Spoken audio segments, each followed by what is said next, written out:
우리가 보통 역사라고 하면 거대한 전쟁이나 위대한 영웅들의 이야기를 떠올리잖아요. 근데 과연 그게 전부일까요?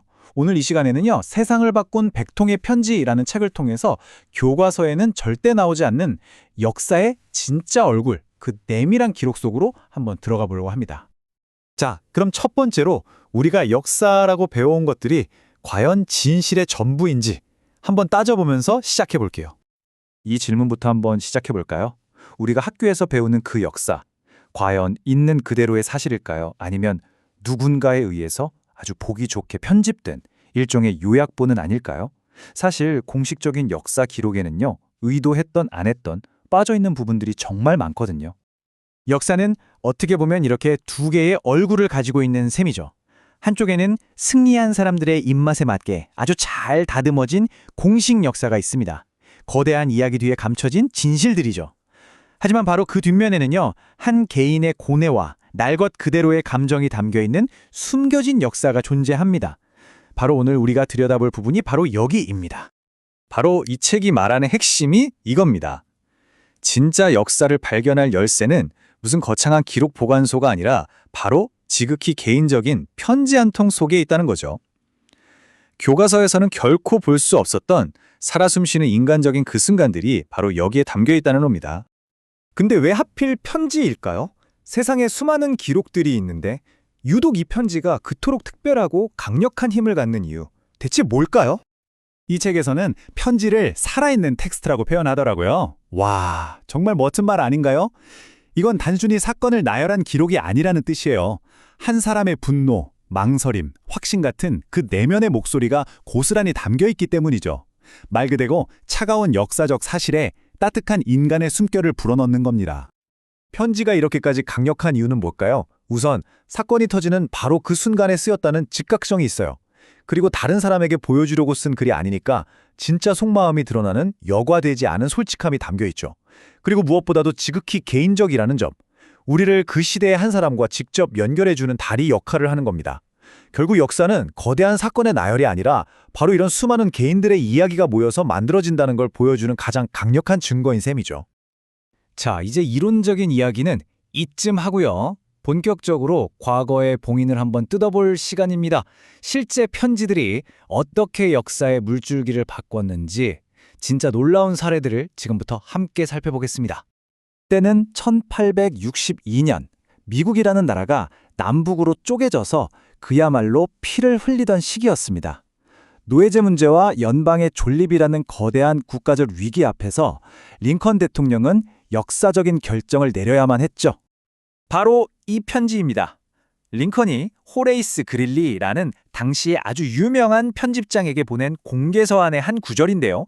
여기서 그는 아주 단호하게 자신의 최우선 목표를 밝힙니다. 많은 사람들이 기대했던 노예 해방이 아니라 바로 연방을 지키는 것이라고 말이죠. 이건 당시로서는 정말 엄청난 파장을 일으킨 발언이었습니다. 근데 이 편지가 정말 신의 한 수였습니다.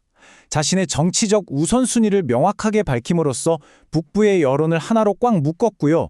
결국에는 노예 해방 선언이라는 더 위대한 조치를 위한 정치적인 발판을 마련했기 때문이죠. 모두가 그를 그저 이상주의자라고만 생각할 때 그는 이 편지를 통해 자신이 얼마나 뛰어난 현실주의자인지를 똑똑히 보여준 겁니다. 이 편지가 바로 그 증거죠. 하지만요, 편지가 늘 이렇게 희망적인 이야기만 담고 있는 건 아닙니다. 때로는 인류 최악의 순간이 어떻게 시작되었는지를 보여주는 정말 오싹한 경고장이 되기도 하거든요. 와, 정말 읽기만 해도 소름이 돋는 문장이죠. 이 편지가 언제 쓰였는지 아십니까? 1919년입니다. 2차 세계대전이 터지기 20년도 더 전이에요. 젊은 시절에 히틀러가 쓴 이 편지는 훗날 인류를 덮칠 그 끔찍한 비극의 씨앗이 얼마나 일찍부터 그의 마음속에 자리 잡고 있었는지를 보여주는 명백한 증거입니다. 히틀러의 편지와는 정반대편의 선편지도 있습니다. 바로 아인슈타인이 루스벨트 대통령에게 보낸 이 편지죠. 나치 정권이 원자폭탄을 먼저 개발할지도 모른다는 그 끔찍한 가능성을 알리는 정말 다급한 경고였습니다. 역사의 한쪽에서는 증오의 씨앗이 자라고 있을 때 다른 한쪽에서는 그 재앙을 막기 위해서 이렇게 필사적으로 목소리를 내던 겁니다. 하지만 편지는 단순히 증오나 경고에만 쓰인 게 아닙니다. 때로는 불의에 맞서는 가장 강력한 저항의 도구, 그리고 변화를 이끄는 무기가 되기도 했습니다. 미국의 민권 운동이 바로 그 대표적인 예라고 할 수 있죠. 이 문장은 시대를 넘어서는 큰 울림을 주죠. 마틴 루터 킹 목사가 버밍엄 감옥의 그 차가운 독방에서 손에 잡히는 신문지 귀퉁이, 종이 조각에 꾹꾹 눌러 쓴 편지의 한 구절입니다. 이 편지는 훗날 민권운동의 성서와도 같은 문서가 되었죠. 이 편지 한 통이 미친 영향력은 정말 어마어마했습니다. 비폭력 저항의 정당성을 힘주어 말하고 행동하지 않는 온건파를 날카롭게 질책하면서 왜 지금 당장 변화가 필요한지를 온 마음으로 호소했죠. 믿기 어려우시겠지만 정말 이 편지 한 통이 미국 사회 전체를 뒤흔든 겁니다. 자, 지금까지 과거의 편지들을 쭉 살펴봤는데요. 그렇다면 이런 오래된 종이 조각들이 지금 이 디지털 시대를 살아가는 우리에겐 도대체 어떤 의미가 있는 걸까요?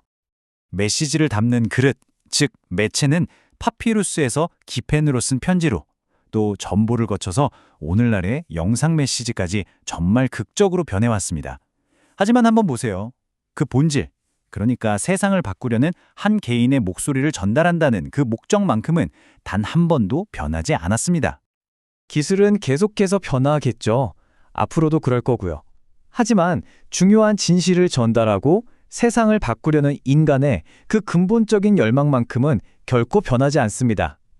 편지의 정신은 오늘날에도 이메일과 SNS 속에서 여전히 살아 숨쉬고 있는 것이죠.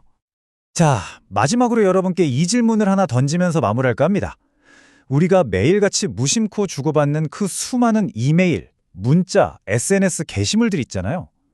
만약에 그 디지털 기록들이 100년 뒤 미래의 역사가 된다면 과연 어떤 이야기를 들려주게 될까요?